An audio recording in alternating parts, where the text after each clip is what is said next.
women. And to take this session, we have two of our speakers. Firstly, I want to appreciate the visionary or the convener of B&B in the person of Ms. Patricia Okino. Thank you for all you do. And thank you for this. Thank you for this opportunity. Thank you for all you do. If we continue, like I said, it's a kind of a twin topic. So we have two speakers. We have two speakers. The first speaker is Ms. Patricia Okino, is a visionary, and our second speaker is Mr. Isaiah Aniedi, Mr. Isaiah. And we'll be starting with Ms. Patricia Okino to take us the hormonal cycle in women, after which we'll be taking the hormonal cycle in men. So it's really a rare opportunity to have this kind of topic that is not just focusing on the women alone, but they have the one for women and the one for men. That means it's a good package for us, and it promises to be enlightening and interesting. I want us to prepare our minds to learn. We are come here to learn. Prepare our minds to learn so that we can learn and also enlighten others based on what we have learned. So to help us with the first session, we have our first speaker, who is Miss Patricia Okino. I'm talking about Miss Patricia Okino. She is a registered nurse who views healthcare as an opportunity to serve others with empathy and excellence. At the core of her life is an unwavering passion for helping people know God intimately, believing that true wellness is rooted deeply in faith, equally dedicated to self-development. Patricia is a fervent advocate for lifelong learning, emotional resilience, and personal growth.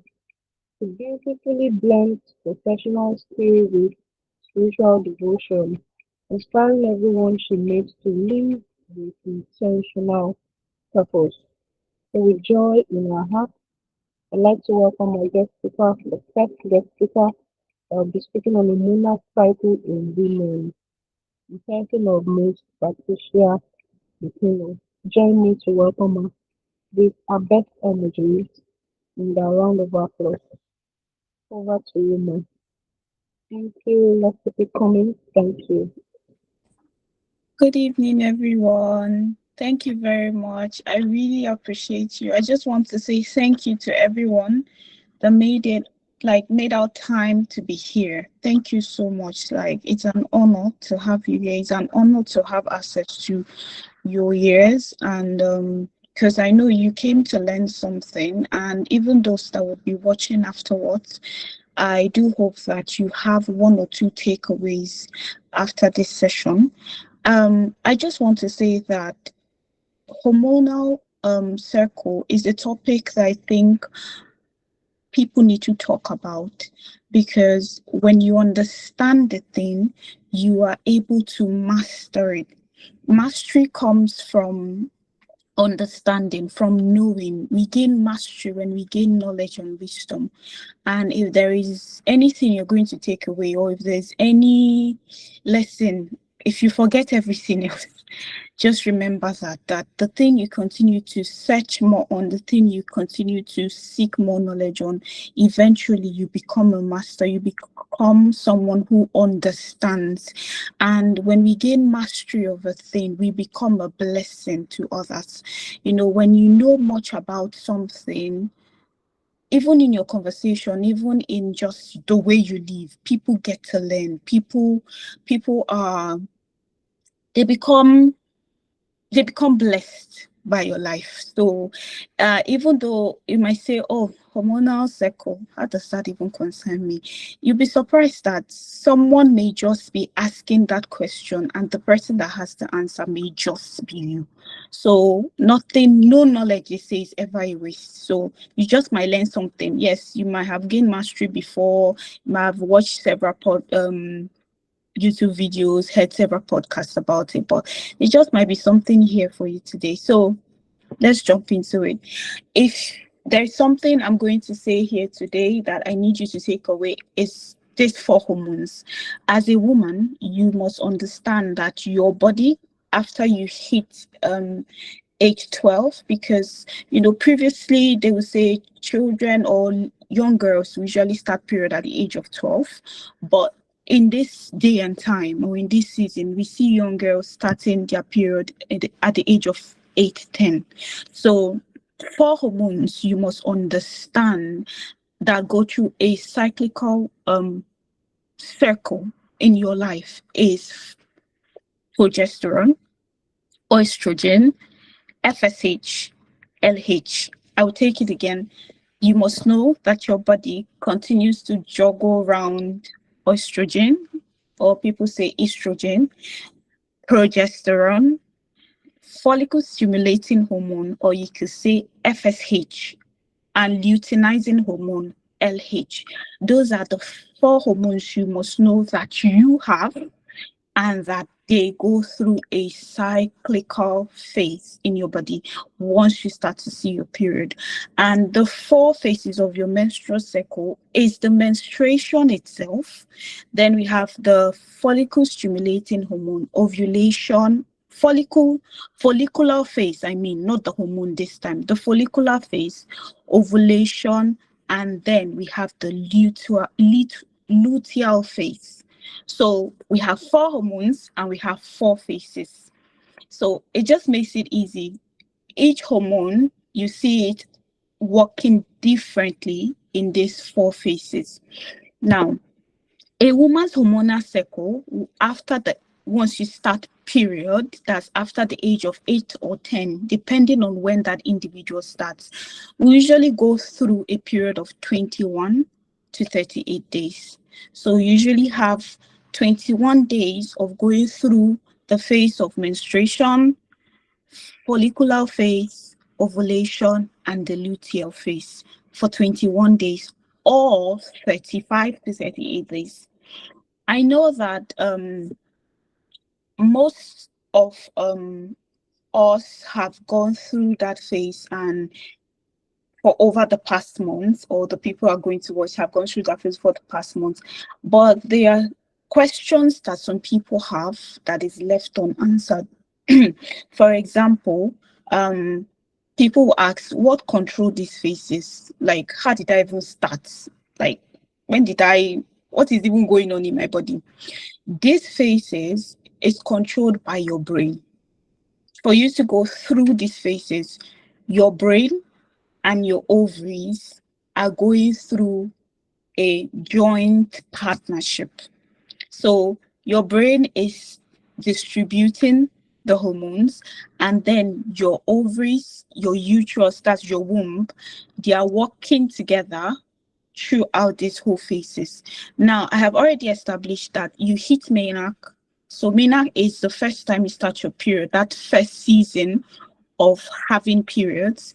So between the age of, we see at 10 now, or 8 till 12, but some people will wait, as some people have delayed menarche, and they usually would start between 12 and 16.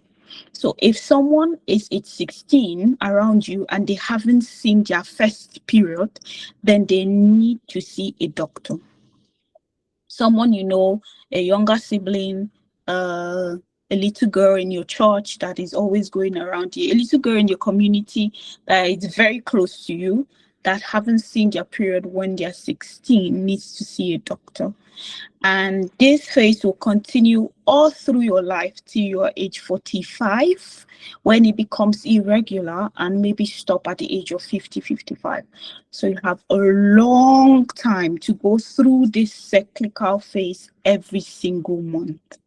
So The first phase is usually the menstruation, and this will last between 3 to 7 days. Some people have period that lasts for just 3 days, 4 days, 5 days, or 7 days. This is usually the normal. Now, when I say this is usually the normal, you must identify your normal. Some people have menstruation for just 2 days. That is their normal. So over time, not just 1 month, 2 months, 3 months, they have period for just 2 days or 3 days. That is their normal. They probably have gone to the doctors, or they probably have observed correctly or spoken to older people around them, and they have established that this is normal, this is the way your body works. And there are people that see their period for as long as 7 days.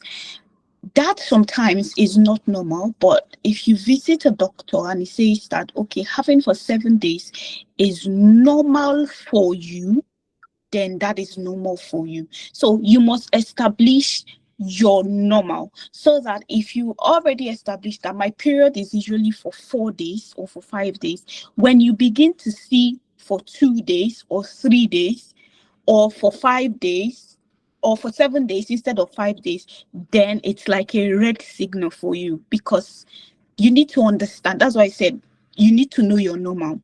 Just because your friend is having for 5 days and the other is having for 2 days, and you're having for 4 days, does not mean that they are more normal or you are not normal, if you get what I mean. So you must establish what your normal is. So what happens between this period phase? Your uterus is usually shedding its lining and the released egg from the ovaries during this 3 to 7 days. Yeah. So your uterus is shedding blood, is shedding its inner skin or its inner layer, and the egg released from the ovaries between these days. Now, I know someone will be asking, wait, where did all that thing come from? Which one is this one? So I'm going to go through the other phases, but I just want to sit on this period, because there are still certain things that people don't know about period. They don't know what they should be doing or they should not be doing, because, an aggregate of a consistent action would grow or would accumulate to become someone's reality. When you start to do things wrong now, it has the capacity of causing much harm in future. Now, I'm going to share some of the symptoms that a woman will usually experience during period. Now, one of those symptoms is cramps. Most people have cramps. Some people do not have cramps. Some people don't even know they're going to have their period, but some people have cramps. And this is when the woman experiences pain. Let's say this is just stomach, somewhere beneath here. So they experience cramps. And another symptom will be lower back pain. Some people may experience bloating. Some people may experience mood swings. Some people may experience fatigue. Some people may experience food cravings. Now, when I said that if we consistently do certain things, we don't know that they're aggregating to affect us in future. I have seen several posts of people saying, oh, I'm in my period, I'm craving ice cream, I'm craving what's the famous thing, cakes, I'm craving what some weird cravings. Now, do I say that you are not craving? You are, but the food that you are craving, is it right for your health? Is it right for what you're going through at this time? It's true that you have cravings during your period, but you need to know what you need to do to feel that craving or to choose right for your health. Now, how do we manage these symptoms? I have listed a few things that women experience during period. I've said cramps, I've said bloating, I've said food cravings, fatigue, lower back pain. So what are the things that you should do? I just want to put it out there that during your period, you should use delegated, have specific underwears, because I believe that not everybody knows this. Some people use regular underwears for their period. The same underwears they've been using before, that's the same one that they're using for their period. This is not right. It is important that you have specific underwears for your period. It just helps you to monitor what you're doing. When you have specific underwears, you can wash them, just have a good way of keeping that clean away from your regular underwears. So always have specific underwears for your period. You could use pads. There is tampons and menstrual cups. I do not usually would say use tampons and menstrual cups, even though people that use them say they are good, they are hygienic. But I personally, now please take it from me, this is a personal thing. I do not personally recommend that you insert things in yourself as a single woman. I'm sorry, but this is a personal thing. So if you feel comfortable to use tampons, menstrual cups, you're welcome, as long as you choose the right ones for you. And during your period, it's important that you eat iron-rich foods. Yes, I was talking about food cravings. Eat healthy foods, iron rich foods. So it's important to know what you need and not what you feel like having. You are losing blood as a woman. A woman in her period is losing blood. So what you need is to replace that blood that you are losing. So eat iron-rich foods. Food that are rich in iron have animal, you can find it from animal source and plant source.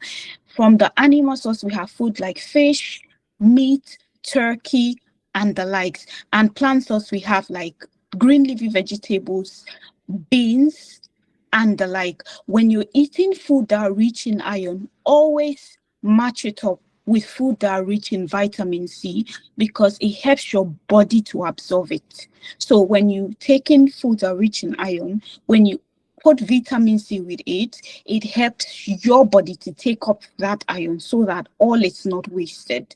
So say for example, I'm eating a vegetable soup. I can choose to take oranges because orange is rich in vitamin C. So the orange I'm taking will help my body to absorb the iron in the vegetable soup, if you get what I mean. I will also recommend that you eat dark chocolate.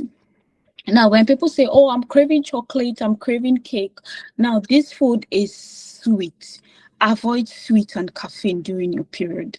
Avoid sweet and caffeine because they have the tendency to make the pain more worse than it was before. But dark chocolate, if you get a good dark chocolate, they're usually not sweet. So when you have dark chocolate, they are rich in magnesium, and magnesium helps to reduce cramps. So once you're craving something sweet, which is a normal feeling during periods, take dark chocolate instead of going for the sugary ones. So that's a healthy substitute. Dark chocolate, because of the magnesium in it, that helps to relieve or relax your uterine muscles. Yeah. Now, I've talked about cramps. You can use foods like food rich in magnesium to reduce cramps. You can also go for fresh ginger tea. It will help to reduce the cramps. Now, I know that someone may be asking, I have my periods and then it feels like during my period, I'm always going to the toilet. We call it the period poo. It's normal because during your period, your bowels are working faster. So it's normal if you have diarrhea or if you go to the toilet more often during the first few days of your period. It is absolutely normal. If you feel tired during your period, or you have brain fog, or you have tiredness, eat iron-rich food and get enough rest during your period. The one thing you catch me doing during my period is to sleep. That's the one thing you catch me do, sleep, because it just helps your body to recover from the blood loss and the tiredness and the brain. When I say brain fog, you just feel like you're forgetting things, not like you're having amnesia or something, but just, losing thoughts like that. So get enough rest. Another problem that people usually face during menstrual phase is bloating. Drink a lot of water. When you feel bloated, drink a lot of water. Once you're hydrated, the bloating reduces. Because if you are dehydrated, there's water retention. That's why you experience the bloating. So drink lots of water and eat fruits that have high water content, like watermelon, berries, and also avocado um have could help you reduce bloating. And then the other thing I mentioned that is usually common during the menstruation phase is moodiness. There is that mood swing. Food rich in high fiber helps to increase your serotonin level. Now, serotonin is a hormone in your body that it's like a happy hormone. So if you eat complex carbohydrates like we find in potatoes, it can help to increase your mood. It can help to boost your mood. So eat those foods. So like I said, some things that we do would be aggregate of how we live our lives. So it's important that you understand this little bit. Now, am I saying that during your period you can't eat you can't eat fufu or anything like that? If it works for you, fine. But I am just advising that if for any reason over time you have noticed that these things are consistently affecting your life or affecting how you react or how you behave during your period, maybe you should consider a lifestyle change. This is just an advice. Now, how did we get here into the menstrual phase? We were talking about the four phases of the menstrual cycle. So we have the menstrual phase, we have the follicular phase, we have the ovulation, and we have the luteal phase. Now we have talked about the menstruation, we've talked about our mood, we've talked about symptoms, we've talked about food, we've talked about things to do. Other things we can possibly do to help us during our period is exercise. I've talked about relaxation, having a lot of sleep. We could do hot water therapy if the cramps are really bad. Hot water bottles or a good somewhere you can put hot water, wrap it in inside the clothes and just put it under your stomach. It can help with the cramps. Also, lifestyle changes. I know that people will say, "Oh, I'm having cramps. Can I take medication?" You can take medication if the pain is unbearable, but as much as possible, do not rely on medication. When you feel like I have medication now, once the pain comes, I'm just going to take it. Try as much as possible to not be dependent on it, because what happens if the medication is not available? I'm not saying don't take it, because I know people have really bad cramps. Take it, but as much as possible, do other things that could be a substitute, because whenever you buy medication, it always tells you there's side effects and there are complications. Yeah. So think about it. If you keep taking that over and over and over and over and over again, there's a build up as much as your body is taking out some afterwards. But my advice is do not solely be dependent on medication. Do not solely look for other ways. Try hot water bottle, try exercise. There are different exercises. If you go online, there are different exercises to help you relieve cramps during periods. So it's important that you do that. You should also avoid processed food. You have no business with alcohol. You have no business with alcohol. Avoid refined sugar. Avoid fried foods during your period. It's important. Avoid these things and generally do a lifestyle change. So I'll be talking about the follicular phase. Now, how did we get here? I know that I've talked about menstruation. How did we start to bleed? How does the egg now start to come out of the human body? Like I said, this activity controlled by your brain and your ovaries. Now you have two ovaries, and the ovaries are receptive to the hormones that your brain produces. Now, in your ovaries, there is a sac that holds the egg. Picture, have you seen? I'm sorry, but I'm just trying to make it relative to something we know. Of course, the female egg is far more advanced and far more superior than the egg of a chicken, but I'm trying to do something that we all know, something we can all relate with. Now, if you see an egg, yeah, you see that it has the back, and inside it, we have the egg inside. So also the ovary has stuck in the ovaries that holds the egg. I hope it's something that we all relate to. Now, when your brain produces hormones, that is the FSH. That's why I said if there's nothing you take away from this session today, remember these four hormones: estrogen, follicle stimulating hormone, luteinizing hormone, and progesterone. Now, FSH, like the name, follicle stimulating hormone. Now, the sac in the ovaries that we're talking about are like follicles. So when the brain produces this follicle stimulating hormone, I don't want to bore you with medical terms, but it's good for you to know what happens in your body. When you understand what happens in your body, you're more aware. It gives you can tell, you know what to do with yourself. Yeah. So the follicle stimulating hormone will transport through the bloodstream and get to the ovaries. Now, when it gets to the ovaries, it will stimulate it and cause it to grow. So it's like coming to that follicle, it can stimulate as many, because a woman's ovary has a lot of it. So it can stimulate as many to grow, like, become bigger, gain more nutrients, and just grow. And then during this time, you see that a woman's energy level usually increase. She's in a happy mood. She's full of life. She's bubbling. Funny enough, this phase starts on the first day that you start your period. So while you are shedding your womb linen, the inner part of your womb, there's another phase happening in your ovaries. So this follicular phase starts the first day you start your period.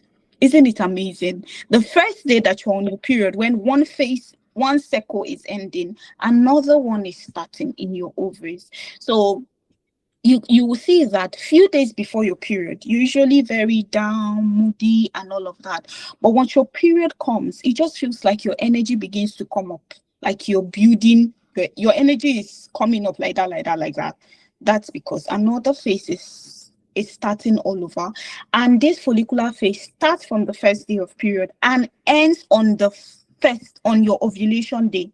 So yes, you're having your period now. The follicular phase is starting and goes like that till on the day 14th of your cycle.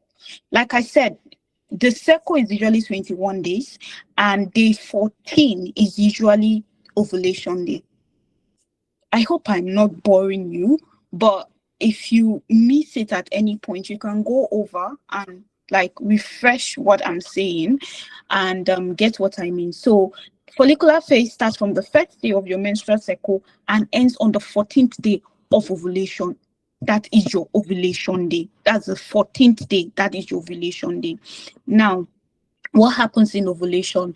Ovulation is usually between 24 hours. So on the day 14, within that 24 hours, your ovary will release that one egg, one of the best matured eggs. It could be two, but one of the matured egg best suited for, probably if you're married, for a baby. So it releases it from your ovary and like it's moving towards your uterus, because that's usually where the baby will stay. That if fertilization happens. But now, if fertilization does not happen, we will go to the luteal phase. Now, the luteal phase is when there is no There's usually no, you're single, there is no mating, there is no nothing, and that egg would die. So it dies, and from then till your menstruation, the lining again will shed with that egg coming out. Yeah. And then I will not say, would I say the egg died or would I say to degenerate? Yeah. So, like that, once you start your period again, another cyclical phase starts. So that is usually the hormonal cycle of a woman. Now, every one of these phases comes with different things you must understand about your body. Before your period, there will be bloating, there will be mood swings. Yeah. During your follicular phase, you're high on energy. Have you ever wondered that there are sometimes that you woke up and you're so happy, you're full of energy and all of that? If you understand these phases and the different hormones that work in your body, you'll be able to pace yourself. You will know when your energy is highest, you know when your energy is lowest. Yeah, because before your period, you could go to work and people are like, why are you like that? Why are you but you understand that yes, it's this phase that I'm in. That is why I'm like this. So that is why I feel like it's important that we understand these things. It just helps to guide our life. Now, red alert for you to ask for help or seek help is if you're bleeding in between your periods. If you're having bleeding in between your period or you're bleeding more than normal, changing pads every 1 to 2 hours, then something is wrong. You need to see the doctor. If you're having blood clots, like the blood is coming clots, like big clots. Now, you may be seeing smaller clots, small, less than a quarter. Yeah, it's normal. But when you have something larger than a quarter, you see them dropping poof, like big clots. Something is wrong. You need to see the doctor. Don't say, oh, it's just this month. That's how it is. No, you need to seek help, because when you leave it like that, something may be actually going on wrong in your body and you do not realize it. If you are bleeding longer than 7 days, you should see a doctor. Except you have seen a doctor and they've done scans or something like that, and then they say, oh, that's your normal, it's okay. Then you can sit down and be assured that it's normal. But if just you were having 2 days before and now it's not 7 days, going to 9 days, 8 days, something is wrong. You need to see a doctor. If you are not having periods, you have period this month, next month you don't have period, the other one you have period, you're having alternate periods, it is wrong. Go and see a doctor. I have already said any young girl around you who is 16 and haven't seen their first period, there's something wrong. They need to see the doctor. Now, when the period starts initially, it may be irregular. Let's say a young girl starts a period at the age of 10. The period may not be regular throughout the phase of 1 year. It might come on, go off, come on, go off. So that is normal. For the first 1 year, it is normal. Okay. So my takeaways from this session is that as a woman, you should track your periods. Track your period. Know when your period starts.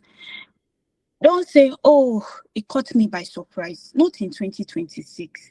Not in 2026. Be able to tell when your period is going to come. Track it. Get a calendar. Mark it on the calendar. I started my period this day. Count it. How many days? Track it like that till the next one. Be able to track your periods. There are apps. We have Flow app. There is this one I also like. Just go on Google, period apps. Track your period. If there is any symptoms, acne, bloating that you feel, put it in there. It helps you understand your body. It helps you gain mastery of your body. It helps you understand. If during your period, before your period, you're having bloating, and you check for the last 2 months you've been having bloating, it just helps to keep you at ease. If you're always having mood swing, it helps you to know when your energy levels are, when they're highest, when they're lowest. So my takeaways from this time is know your 4 different hormones, know the 4 different phases, and track your period. Always track your period. Use calendar. You can do calendar. You can do journal. You can do apps. There are so many things that you can use to track your period. A friend of mine was doing a survey because she said they were trying to develop an app. If you're interested, you can chat us up and I'll send you the survey. If there is something you like for them to personalize for you, it will really help. It's important that you track your period. I cannot overemphasize that. Your period is different. Understand you're different. Don't say, well, I don't know your difference. Everybody may be having 5 days, but maybe yours is just 2 days or 3 days. Everybody may be having cramps, but you may not have cramps. Know your difference. So understand how your period works and always seek help. Ask questions. Whenever you're lost, you don't understand what is going on with you, ask questions. Some people may have irregular periods due to fibroid, endometriosis, among others. There could be so many reasons why people are having irregular periods. Understand these things. Understand when your hormones are increasing your sexual drive. It will help you understand your body. It will help you understand that you are not sick. Do you understand? It's a normal physiology happening in your body, and it will help you to understand it and how better to control it. You may not have total control over it because this is something internal with different hormones working in different places. But when you understand when your hormones are usually the highest, you can get accountable with people. If you know that, okay, before when you're ovulating at your highest period of, you just want someone to hug you, you just want someone to be there for you, it will help you to get accountability from others, and they would be able to say, you like this, don't go to that brother house today. Do you understand? It just helps you gain an understanding of your body. So always ask questions, always seek help, chat people that you know can help you. And some people have, I'll just round up with this. Some people have perimenstrual symptoms. Perimenstrual symptoms. We call it PMS, where these symptoms I have mentioned are kind of all of them happening at the same time. You understand? Like, and more intense.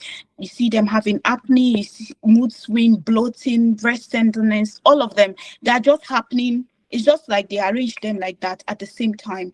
Sometimes it's not bad, but you need, like I said, if you're tracking your period, if you understand how your body works, you will be able to identify when it's bad. Do you understand what I mean? So track your period. I will keep saying, please track your period. I can't overemphasize that. Don't tell me you were caught unawares outside. We can't be caught unawares again. This is 2026. When you know that this one is it helps you better prepare. I can't believe that people still go out and they're like, oh, I didn't get sanitary pad, and this thing just started. How can it just started? Your body most likely would have been giving you signs before, but you're not paying attention. So track your periods. Don't forget the hormones, estrogen, progesterone. These 2 hormones are your sex hormones. You need to understand them. You need to know when they are high, when they are low, what they do in your body. Yeah. So I just want to say that there are a lot of things going on in your body as a woman. Understand it. When you understand it, you can better educate people around you. You can better educate your boyfriend, your brother, your sister, to know that this time I'm always on my low mood. This time I'm always in my high mood. But if you don't even know it, or if they don't even know it, how can they help you? Yeah, so if you think anybody in your circle needs to know how your period works, how they can best support you during your period, share this video with them and encourage them to read more about it, because the time will not even be enough for me to share everything else. But I hope that this has helped you. I will just let the next speaker talk about men, because I also know that there are lots of things we need to learn about men and how that will help better shape our relationship with them. Thank you so much again for coming. It's really an honor to have you here.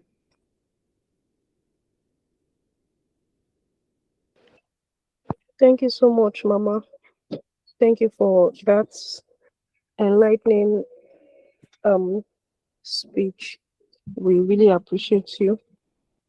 Now I'll be calling on the second speaker.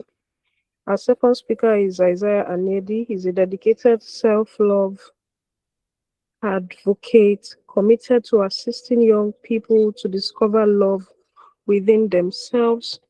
He has counseled many young people who have gone ahead to live their best lives and produce sustainable results.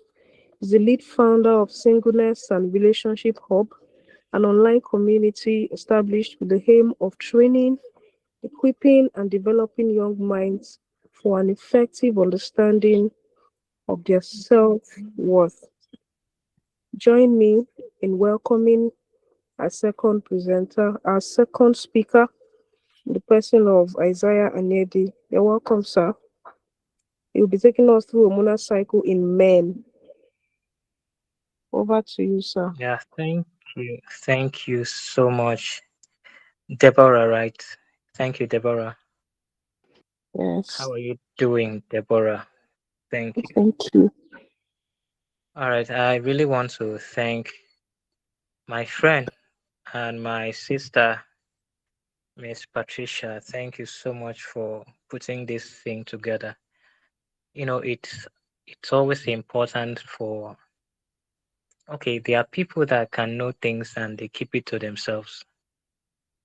And she's using what she know to share it with as many people as possible. She could have simply allowed people to go and find your way. Go and find your way and know things for yourself. But she put this together and she sacrificed a lot to make sure this meeting or this session or so that people can be aware. And I celebrate you, ma'am. Thank you so much. All right, so I'm going to stick to time. So this is just 8 minutes to 8. All right. So I don't know. I just want to ask how many men are here? How many guys are here? If you're a guy here, please could you just react? There's a way you can, send any emoji, right here. Could you just react? Let me know that a guy is here. Okay, I can see Elijah. Okay. Welcome, sir. Good to have you, sir. Who else, please? Who else, please? Okay, with the name here. Okay, Akindele. So good to have you, sir. Thank you so much for finding time. I don't know if I told you shared the link with your friends, because I was thinking of, your friends also joining you, but that's fine. I think you also pass it across to your friend or share.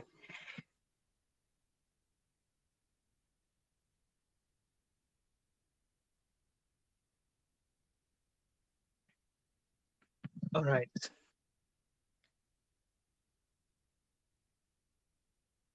All right. So let's begin. And before we begin, I just want to, I know we have prayed already, but I would just want to thank God for,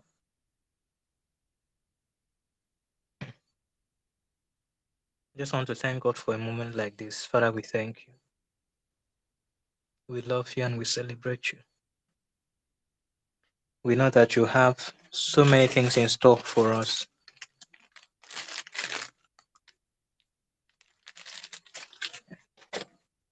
And that's why you gather men here to teach them and to show them what they need to know. You love men so much and you always want them to be at the forefront of leadership, being self aware.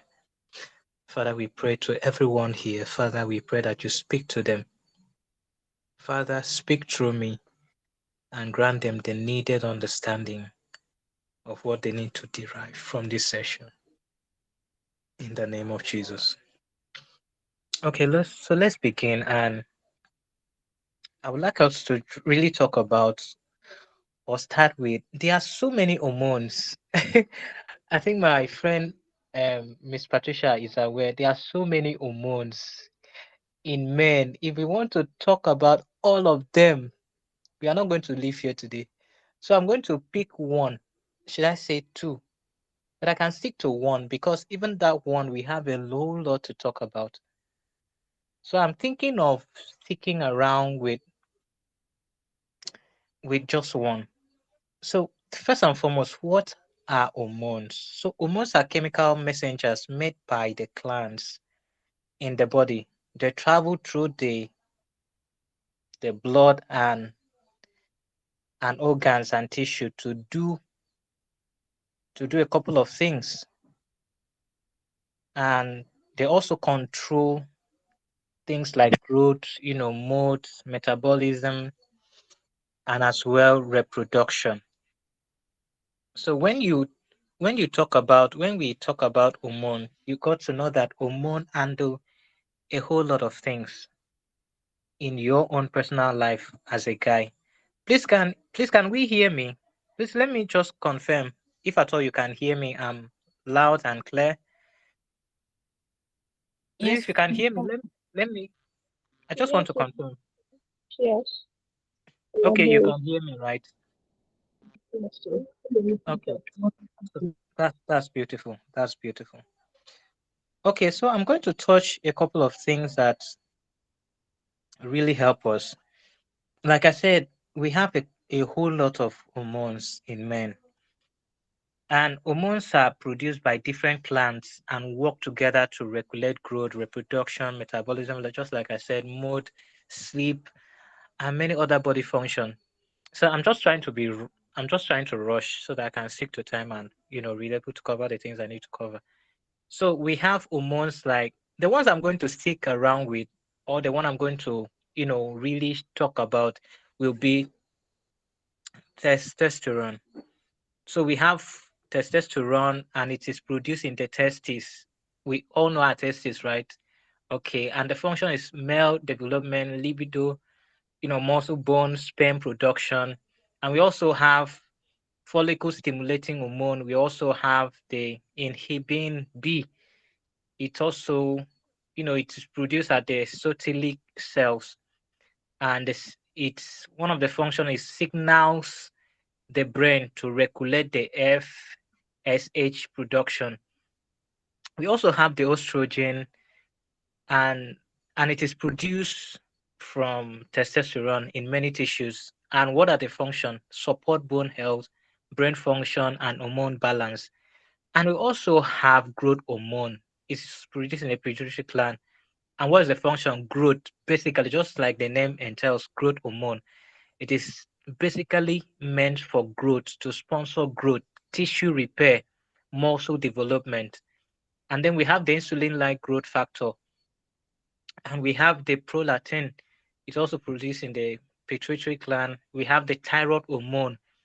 We have the insulin. We have the glucagon. We have the cortisol, and it is produced and cortisol is produced in adrenal gland, and it helps respond to stress. So when if as a guy you went to work and when you came back you are stressed out. So this is the hormone. It is called the cortisol. So I know this tomorrow will be Monday and you go to work again and you'll be stressed out. So there's a way your body tries to help you regulate that stress. And this is produced by the adrenal gland. And what does it really help you? The cortisol helps you to respond to stress so that you will not die while working. Because sometimes the point is that stress might not kill you because there are certain things that God has put in your system, in your body that helps you regulate it. Because if all the stress you have encountered are left for you to handle them based on your own responses, you would have died by now. So this particular hormone helps you to respond to this stress and regulate them metabolically. And we also have the adrenaline. We have the aldosterone. We have the melatonin. We have the oxytocin. We have so many of them. We have so many of them. So the one I'm going to talk about and stick around will be the testosterone. So I think that will really help us to really, finish things on time. And yes, so that we can wrap up on time. So I'm going to talk about next how you can understand what is this testosterone, how you can understand this testosterone. You have been hearing about it, but have you ever understood it? Have you understood it? Have you really got to the point of really being able to explain to another person as a guy, as a man? So you need to come to the point of understanding it. I think that will help you because we are leaders. We are going to have children that will they are going to be having body changes. They need explanation to all these things. So as a guy, as a husband, as a father, you'll be able to assist your wife to be able to explain certain things that will be happening in your son's life, not the things that they are going to be hearing outside. And they might get it wrong outside. They might get it wrong. Definitely, they will always get it wrong. So if at all you understand it because you have really undergo sessions like this that really equip you for the future, then you'll be able to know what to do and how to, navigate, family life and all the rest. So understanding testosterone and male hormonal health. So testosterone is the primarily male sex hormone. That's why I really, deal with, encouraging people about their sex life. And these particular hormones really will really help me to really dive into that, the thing I really love to talk about. And as well, grant you clarity as to the things that you really need to know as a man. Okay, so testosterone is a primarily sex hormone, although women also produce some small amount of it. In men, it is produced mainly in the testes and regulated by the communication system between the brain and the reproductive, organ called the hypothalamus pituitary testicular. In, in the abbreviation of it is, HPT axis. So the testosterone does much more than influence sexuality. It affects many systems throughout the body, including muscle, bone, blood, brain function, mood, and metabolism. So one of the things that this testosterone does, as you are about to understand it better, is that if someone asks you what does testosterone does, one of the things is that you need to understand is that first and foremost, as number one of the function or one of the things that it does is that it is responsible for sexual desire and reproductive function. So if at all you ever have sexual desire, this is the hormone that sponsors it. This is the hormone that drives you. This is the hormone that stimulates, that desire in you. So testosterone play an important role in regulating sexual motivation and desire. It influences areas of the brain involved in sexual interest, attraction. You just see a lady and you are attracted to that lady. This is something that play out within you so that the reaction to what has been played out could be what you exhibit outside. So attraction, motivation, rewards, and pleasure responses. So when testosterone levels are significantly low, some men may experience reduced interest in sex, fewer sexual thoughts, reduced spontaneous erection, lower sexual confidence. However, this testosterone is also one of factor affecting libido, your sexual desire, and it also influences areas of your life like relationship factor, stress, like I mentioned before, depression or anxiety, sleep quality, medication, general health, and also reproduction function. So the testosterone is responsible for or essential for male reproductive development and fertility. And one of the function it's or one of the things that it supports you to do is that development of male sexual organ during puberty. So this is the hormone that helps you, because when you came into this world, you were an infant, you start experiencing growth, and everything keeps on aligning stage by stage. It's not by chance. This is the hormone that makes sure that it's just like you moving from one class to another. It's like just like a child moving from one class to another. You move from class A to class B. You move from maybe from pre-nursery to the upper class. You move from maybe for those in SS, you move from maybe JS1 to JS2. You move from SS1 to SS2. So those are the this is the hormone that makes sure men or male child graduate at certain life phases. Do you understand?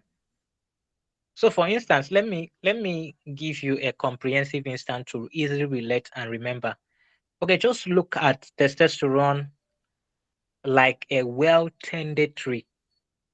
When it receives the right nourishment and care, it produces the fruits of strength, vitality, healthy reproduction, and physical development. So this is the hormone that ensure that you are physically developed, that every age you clock is not by accident. There must be something that happened in you and through you as a guy, as a man. So these testosterone are like a watchman. If at all you are really familiar with scriptural, watchman and people that were in those positions. Watchmen were those people that, like the Bible says, that the children of Issachar, they understood the time, they understood the season. This is like what is in you. God has already configured it in you, and it is called testosterone. It watches every age you clock and makes sure that everything that needs to be developed in you develop. That you don't need to ask God. You said, okay, my friends, they are having beers and I don't have beer. Or I know there are some guys that beer is not really part of the things that, but basically they will have it. So you not say you go into God and be start, praying a certain prayer point. I said my friends are having, certain development as they grow older, but mine I don't have. So God has already figured that this hormone will take it upon itself that as you are maturing, certain development spontaneously happen in you as a guy. So it support development of male sex organ, like I said, produce of sperm, spermatogenesis, and maintenance of reproductive tissue. So if at all you see certain things that needs to be reproduced in you, not just reproducing them, it also help you in maintaining them. Because there's a different thing for you to reproduce something, but not having the ability or the regulatory body system to be able to maintain what you are producing or reproducing. I hope we understand. And secondly, in understanding what testosterone does is like muscle development and strength. So your muscle begins to develop and you begin to gain strength. So testosterone is majorly anabolic hormone, meaning it promotes processes involved in building and maintaining tissue. It supports muscle health by increasing protein synthesis. Testosterone also help you muscle cell use amino acid to repair and build muscle fiber after activities. So after activities, you are exhausted, your fiber are being rebuilt. After those activities that you got exhausted and all the rest. So it also support muscle size.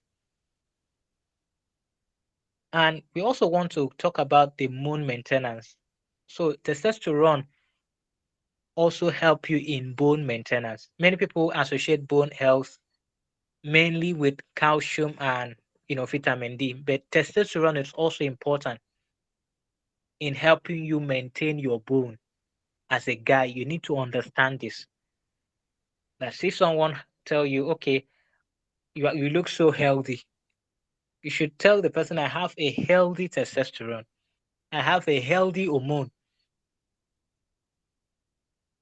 So, and also it also helps in fat distribution. I think this is also important for me to really, dwell a little. So testosterone influence how the body stores and uses fat, the things you eat, and how this fat keeps on accumulating and all the rest. So healthy testosterone levels are associated with better maintenance of lean muscle, more favorable body composition, regulation of body metabolism.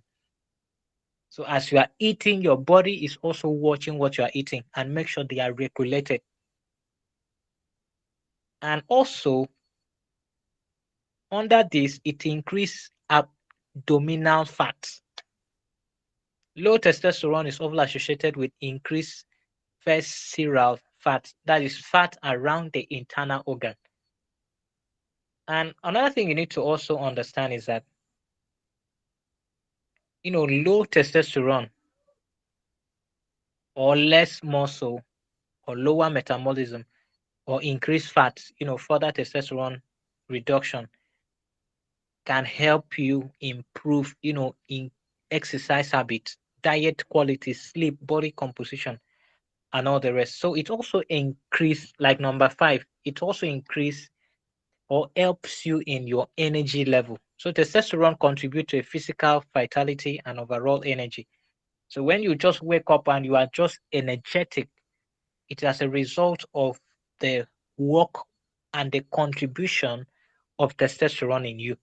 So it's lower testosterone may be associated with persistent tiredness.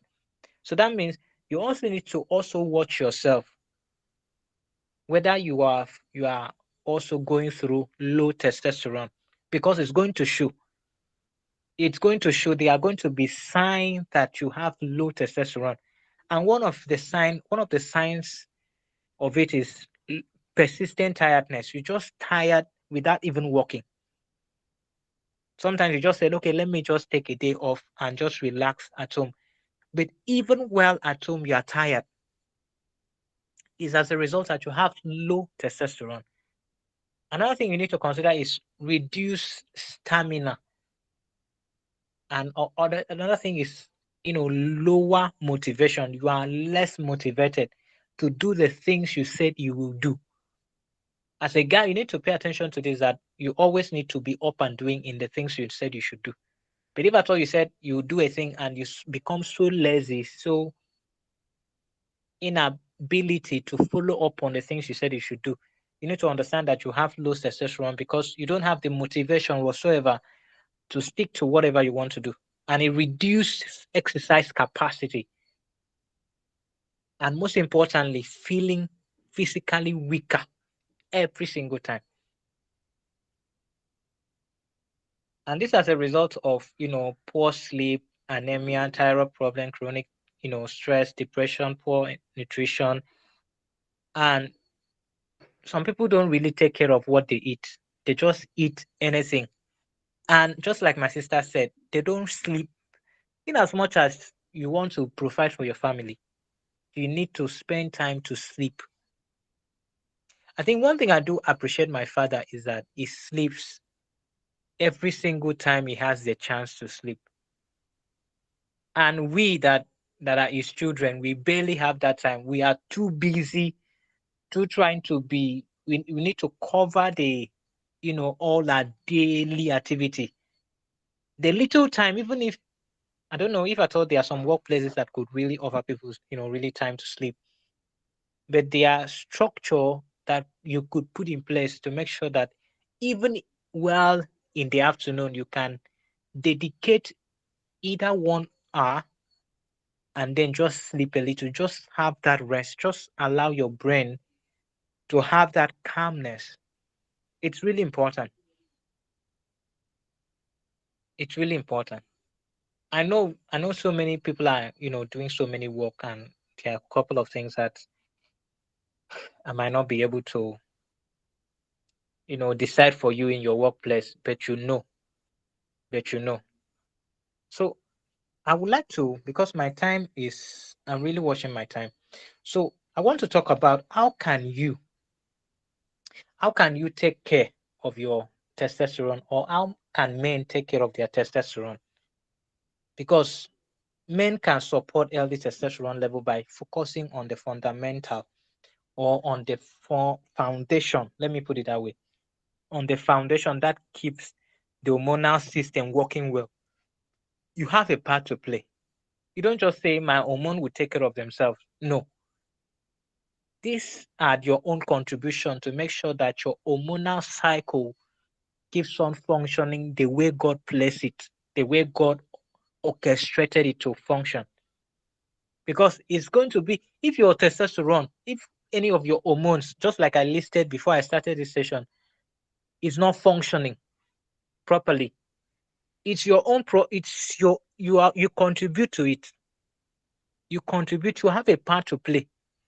There's nobody that God created with hormone that is not functioning. When people say, okay, if at all people got married and they don't have children, don't you think that it is hormone that is also contributing to it? Definitely, definitely. And the funny part is that when they do, some of the tests they do in the hospital, and they got to realize that it is not the woman that is responsible for this. It is actually the man, the husband of the house. So what will be the next question? It is for you to accept the blame that you did not play your part well as a husband. So how do you care for your hormone? Is that you need to ensure that it keeps on working well the way God designed it to work. It is your duty to make it work just that way. God is not saying that you should improve anything. God is saying allow this hormone to help you carry out the certain metabolic activities, certain way it was designed to help you in your daily life. Just allow it, just support it, just help it, just maintain it, just keep the well-being alive. It is for your own good so that you can live and enjoy the things that not because could you imagine a man who sees another man, being able to, you know, give birth to children, got his wife pregnant, but you as a guy, you can't really do the same thing. You might think that you are not a man. Maybe your wife got married to another a fellow woman, because you could fail in your responsibility, and that could result to that. So testosterone naturally changes with age. That is really understandable. But lifestyle, healthy condition, and daily habit can strongly influence how well the body produces and uses it. So one of the things you need to do, or one of the things you need to learn from this session, is you need to understand that regular exercise is really important. As a man, you don't need to overwork to the point that you use all the week and you don't exercise. One of the things I start doing, because my schedule is that tight that I might not be able to go out, go to gym like other people normally go to gym, and they have so much time. And I was like, when will I be able to go to the gym and have so much time and take selfie and all the rest? You might be in the same shoe. You don't have that time. You don't have that luxury. Every time you are in the office, you don't have that time. But one thing I do is that personally in my community, we pray early in the morning. So after prayer, I normally spend either 30 minutes max to exercise in my own room. I don't need to go outside. I give myself certain exercise routine that I need to follow. And that's the same thing you need to do. So you need to exercise regularly, especially strength, training and all the rest. So regular exercise is really important because it will focus on weightlifting, body weight, exercise, push up, squats, pull up, all those things. It's really necessary. You don't need gym to be able to do those things. So compounding movement exercise using leverage, muscle group example, like just like the things I've mentioned. So maintain a healthy body weight. Don't don't kill yourself with so many things that are not necessary for you to eat, so that you won't start having weights that are not necessary. I have seen people that have weights that are not necessary. In fact, they are carrying load. I do pity them, because this life is too hard for you to bring an additional thing because of your carelessness and inability to take care of yourself. So maintain a healthy body weight. There's a certain body weight a man, as a guy, you need to have. Sincerely, there's a certain body mass you need to have. Don't stress yourself. And I do see people that as they are walking, the way they are breathing, you know that this person is carrying load.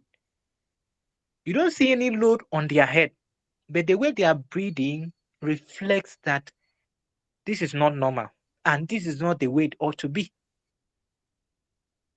So I'm still telling you how to care for your testosterone. The first one I said was what? Was exercise, regular exercise, not just exercise. And secondly, maintain a healthy body weight.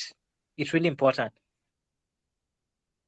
because one of the things that this maintaining a healthy body weight will do to you is that it will reduce excess belly fat gradually. It will.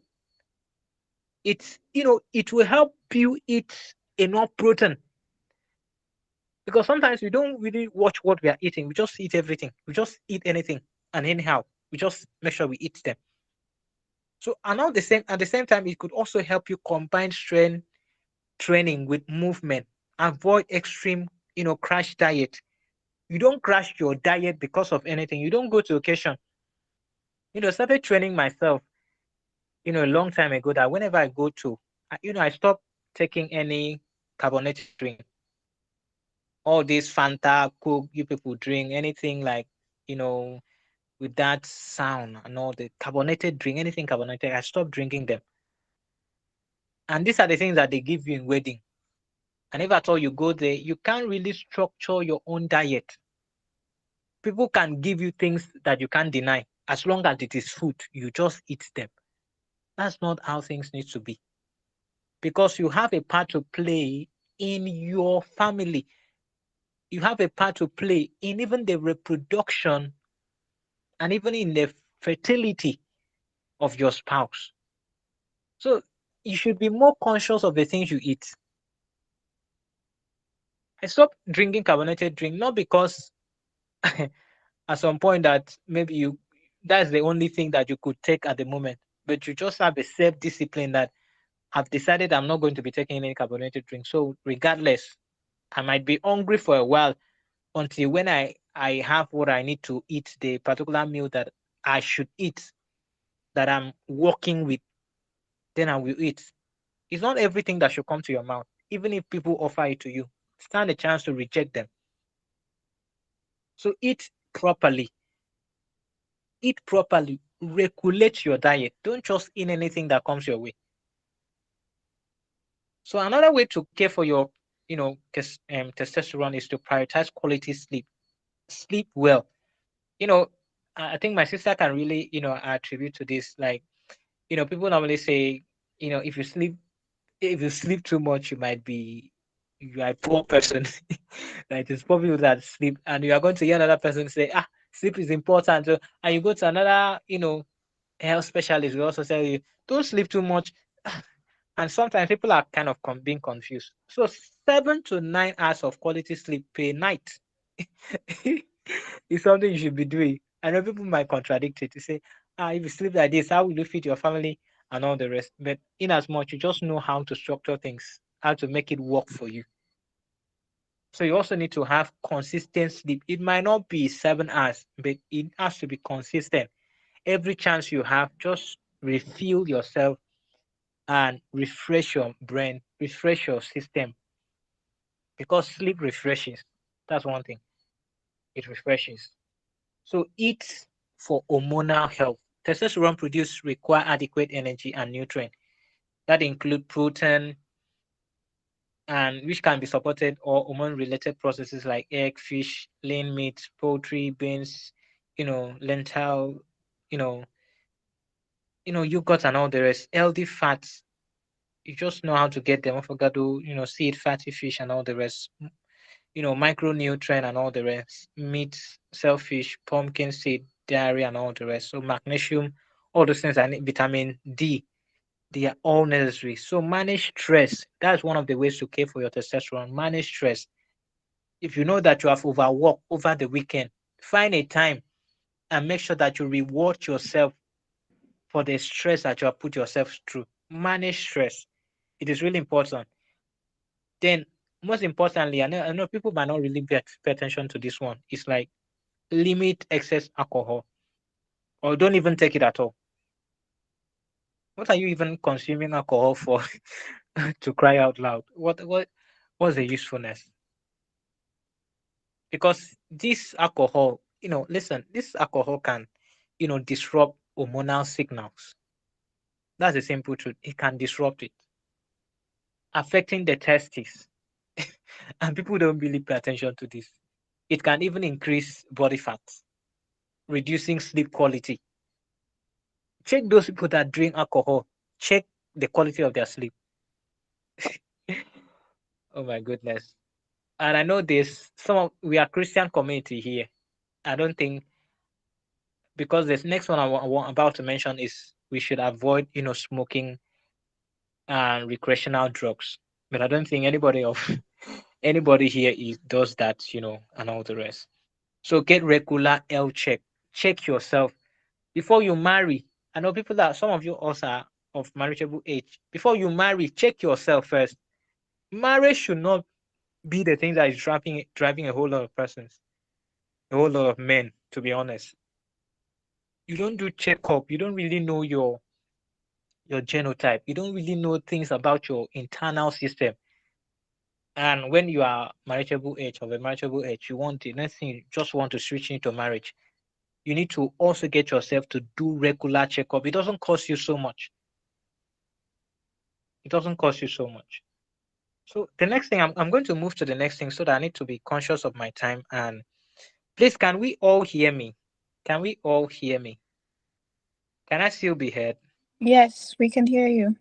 Okay, okay, okay.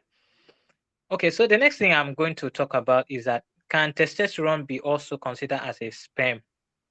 Because I know since I've talked about earlier, I mentioned it is like it's a sperm is regulates the sexual organs and all the rest. So people can be. I'm trying to answer the question for you. So can testosterone also be considered as a sperm? Those kind of a thing.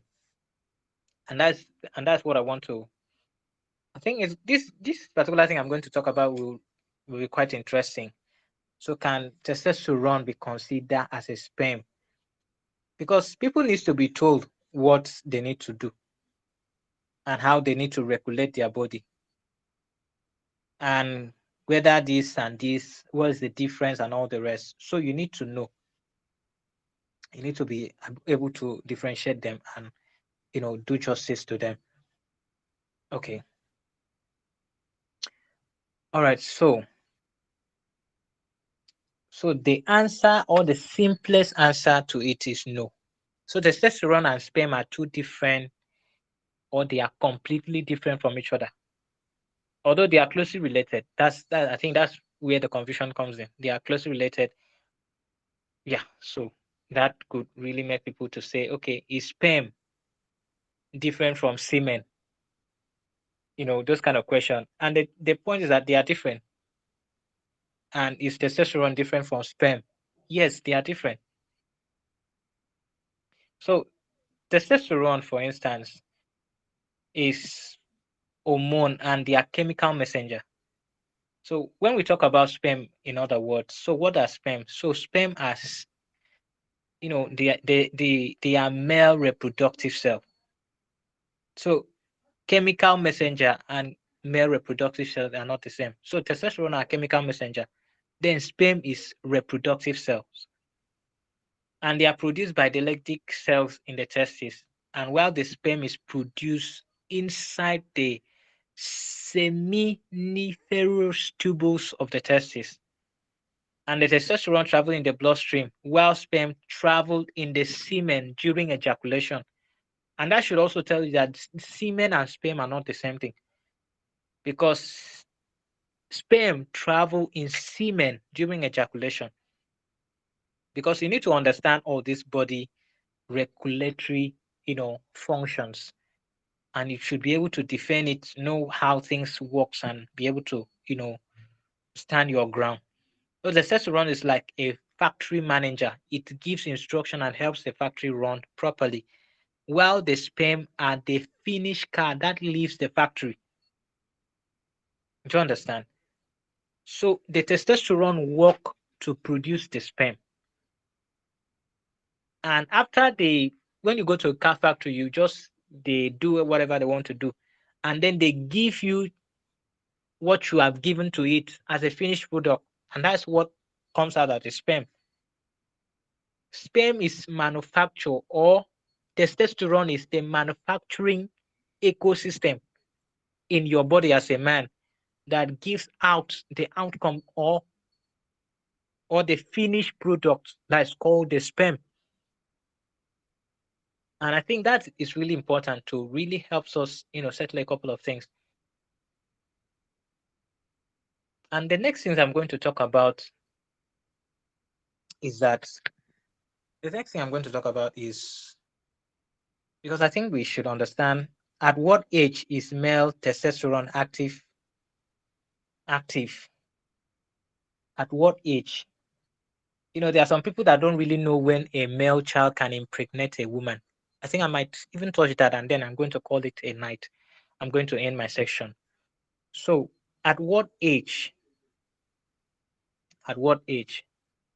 So, before I go there, let's understand that semen is a fluid that carries sperm out of the body during ejaculation. Semen is that fluid that carries sperm, So, for sperm to be able to find expression to live, it needs to be in the form of a semen, which is a fluid. And do you get it? For sperm to be able to leave the spermatozoa, or the testosterone, it needs to be carried as a fluid from the sperm outside the body through ejaculation or during ejaculation. So your sperm is about 3 to 5% of semen by volume. Fluid from the seminal vesicle provides sugar like, fructose for energy. So fluid from the prostate gland helps protect and activate sperm. Small amount of fluid from the bulbourethral glands, helps lubricate and neutralize the urethra. And those analogy and all the rest so helps you in much details. So let's run through, you know, the maturity, what you need, at what age is a male, you are active, and certain things, maturity and all the rest. So I think that's one thing I need to touch, and then I round up my session, because I want to stick to the time. I don't want to take much time here. So testosterone is active, or many people can really know. Okay, when is testosterone active? Testosterone is active initially. Anytime a male child is born, the testosterone start its work. The the hormone, the testosterone hormone, starts working. And what does it do? It's throughout a male's, a male, life. Its level and purpose change drastically based on certain levels at different stages of development. So, for instance, at the age of 7 to 12, at the age maybe, okay, should I say, okay, let me put it this way, maybe before pregnancy or before birth, let's say 7 to 12 weeks of pregnancy onward, testosterone activity becomes high for fetal development. So even while the baby is in the womb, testosterone is still active. Okay, before birth, I'm not saying after birth. So even before bed, this testosterone is still working. And what does it do? It forms the penis, testes, and other male reproductive organ. So that means when a male child, is born, there are certain things that are already that made him a male child. That means testosterone was actively working before birth to ensure that certain things development are already in place. So birth to 6 months temporarily elevated and help the reproductive system mature and may influence early brain development. So 9 months to 9 years, very low. The reproductive system is mostly inactive and the body does not need adult testosterone level. So around 9 to 14 years, that is puberty begins and the testosterone activity rises rapidly. Now, here's the interesting part. It trigger puberty. That's one of the things that the testosterone at this age of a male child, 9 to 14 years, it trigger puberty, growth of the testes and penis. You see that the penis that a child was born with is not the kind of penis that are now, because this testosterone work on stages to make sure growth and maturity keeps on happening consistently. So it trigger puberty, like that is, in other words, growth of the testes and the penis. And all of us as men, we can identify to the fact that beyond that, we also have deeper voice. That your voice becomes deeper. You now see a young boy, start before he was talking, very in a very, childish tone, but all of a sudden the voice begins to deepen. He's not trying to become a musician or trying to deepen his voice all by himself. It is at the work of the testosterone, the facial and the body hair, muscle growth, you know, and sperm production. And that's why at this age, a child can impregnate a woman. That's about, you know, 15 to 19 years. Now, adult level is more at its peak. Sexual maturity develops further, muscle mass increase, and fertility becomes established. And that's why you need to tell your child, your male child, when he can impregnate a woman. And you need to not just when to impregnate a woman, what he needs to do or what normally comes out of the fluid that normally comes out, the semen that normally comes out, that at some point it will start releasing sperm. If at all he sleeps with a woman, most of the times we don't have time to talk to our male, child about all these things, and they are going to, get to learn them from the wrong source.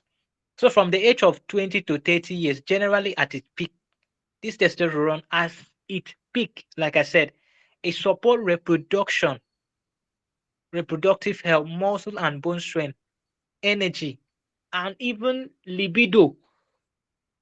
That's, boyfriend, girlfriend, vibe and, stage becomes so active.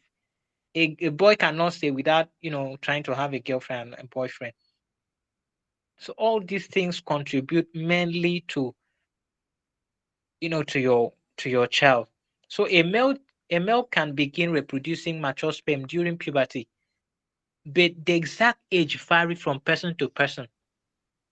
So that means maturity doesn't mean that your sperm matures. They are It's vary person to person. There are people that can impregnate a woman easily because their sperm got mature. And the puberty is where it happened, but it varies person to person. But that doesn't mean it's going to delay longer than necessary. So at age 9 and it begins, sperm production has usually not started yet. So at age 9 to 11, you should tell your child, your male child, that sperm production has not started yet. Because if a child walk up to you and say, "Have I started producing sperm?" Because I'm being told that as a guy I can produce sperm, you tell him at this age, first and foremost, you need to confirm the age of the child. At 9 to 11, you have not, or you are not, but you are close to producing sperm, but you have not produced it yet. But from 11 age to 14 years, the testes begin to produce sperm in many boys. Some may become fertile during this period. And then 13 to 15, the boy who have progressed through puberty are capable of producing sperm. Then 15 to 17, fertility becomes more established as puberty continues. So you need to tell your male child that you can impregnate a lady as a father. There are certain things you shouldn't do. Just sex education is as simple and straightforward, not just trying to, dodge certain things. And I think with I have a whole lot of things to say, but I think with this, I don't really want to, keep us. I don't really want to, make us to stay for, longer than necessary, because I know many of us will go to work, and there are a couple of things that we need to do, you know. So I think at this point, you know, I need to try and stop. I have a couple of things to share, and so I will end it here. And thank you so much, my friend, Miss Patricia, for having me. Thank you so much, ma'am. Thank you so much, sir. Thank you so much, Mr. Isaiah Aniedi. We have learned so much, and I'm sure that from what we have learned, we will be able to also enlighten others. And even though I'm a female, I've also picked, too, from what you've taught us. And I also want to appreciate Ms. Park. Thank you for the enlightening, thank you for the enlightening message. We really appreciate you. Thank you so much, our speakers. Can we just give them our best emoji? Let's encourage them. Let's give them a round of applause. Thank you very much. I don't know if anybody has a question to ask them. They have, I think they have our brothers here. We have sisters also. Does anybody have a question to ask? Does anybody have a question? If you have a question, just signify by the raising of hand. If you have a question from both sessions, either from the male or from the female that started earlier who has a question, okay? So even if you don't have a question now, if the question comes up later, you can always put it in the group and let's type it out so that we will see it and we'll attend to your questions. Yeah. So thank you so much for staying through to the end. Thank you, Miss Blessing. Thank you, Miss Helen. Thank you, Mr. Owen, for all you do. Thank you, Brother. Thank you for the support. Thank you, our speakers. Thank you so much. We really, really appreciate you. Thank you, Mr. Isaiah, for making our time for us. Thank you for teaching us. Thank you for opening our eyes to those things. Thank you so much. I'm sure Amen have learned a lot from this session. And also the fact, thank you so much. We really appreciate you. Thank you for everything. Thank you so much. We appreciate you and we love you.